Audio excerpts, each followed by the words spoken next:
And we turn now to Nick Schifrin, who explores what is at stake with a woman who was once at the center of U.S. and Russia relations.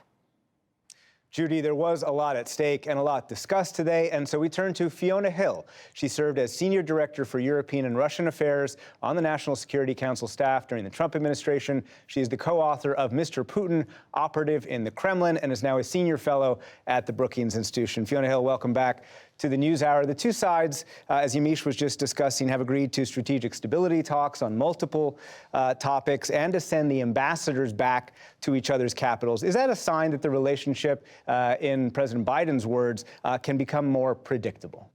Well, it's a good sign. It's at least a step forward, not a step backwards, which, could have happened at the summit.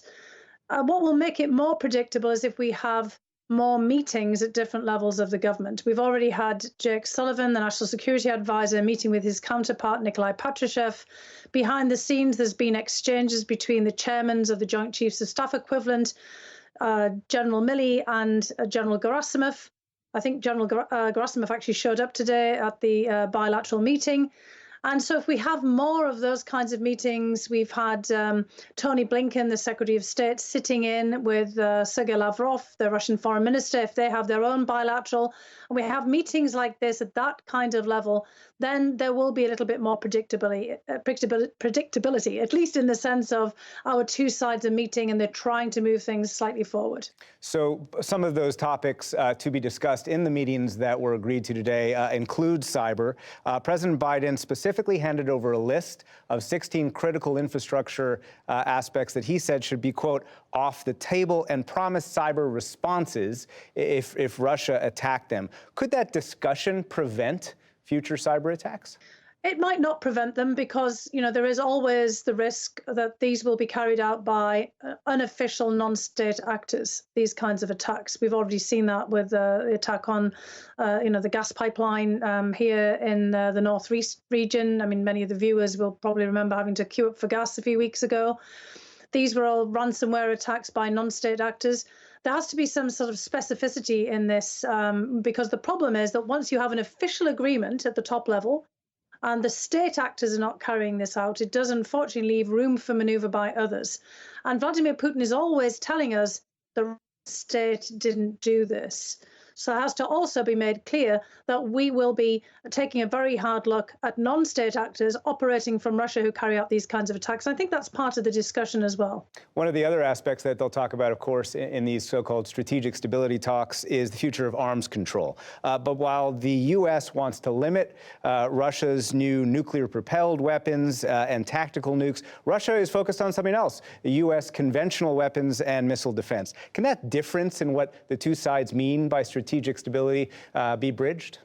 Yes, it can. I mean, if there's a whole series of talks about this, that requires, setting up a very professional series of talks with people at the right levels from the Pentagon and the Russian Ministry of Defense and various experts who are attached to those entities and can talk all the way through. It does mean, of course, though, that there might necessitate some kinds of different agreements moving forward, because a lot of our agreements have been focused on the nuclear aspect of this. But it is very much the case, as you've just suggested, that Russia is extraordinarily worried about our precision strike long-range conventional weapons. So it gives us something to talk about. We have other concerns on the Russian front as well, but this will be something that will take some time to work out, and it won't be able to be covered by existing treaty arrangements. The two sides discussed Americans that the administration says are wrongfully detained inside of Russia.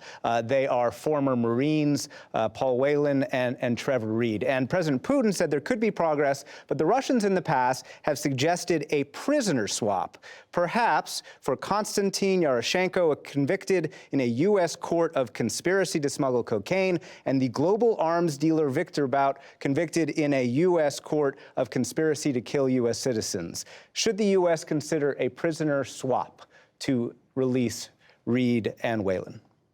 Well, you can see a massive asymmetry here already in these two sets of prisoners. First of all, Trevor Reed was, initially arrested after a kind of an incident where, he'd clearly been induced to engage in heavy drinking.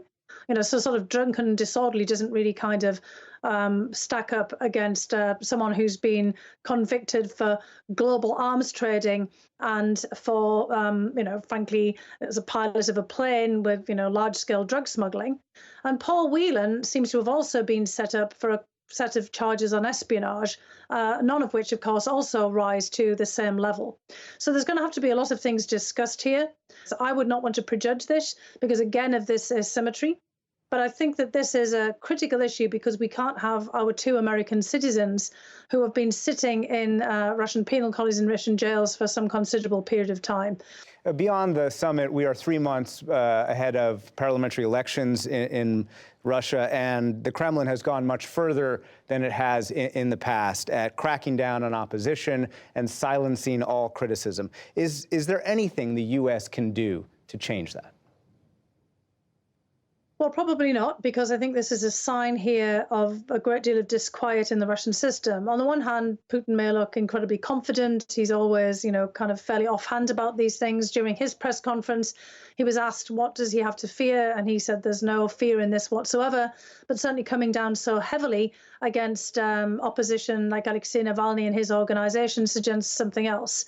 He, of course, immediately deflected away from this when he was posed this question and started talking about January 6 incidents here in the United States and talked about U.S. heavy-handed response to protesters, for example. But there really is no comparison here. I think the thing for viewers to bear in mind, though, is that Russia is going through an electoral sequence that mirrors ours. So in 2022, you have Russian parliamentary elections. At the same time, we have our congressional midterms. The Russian government is worried that the United Russia, the ruling party, is not going to perform well. And Putin himself has to put himself up for re-election again in 2024. He can't just say, I'm staying until 2036. He's amended the constitution, but he actually still has to put himself up for re-election. So we can see that they're hobbling the competition.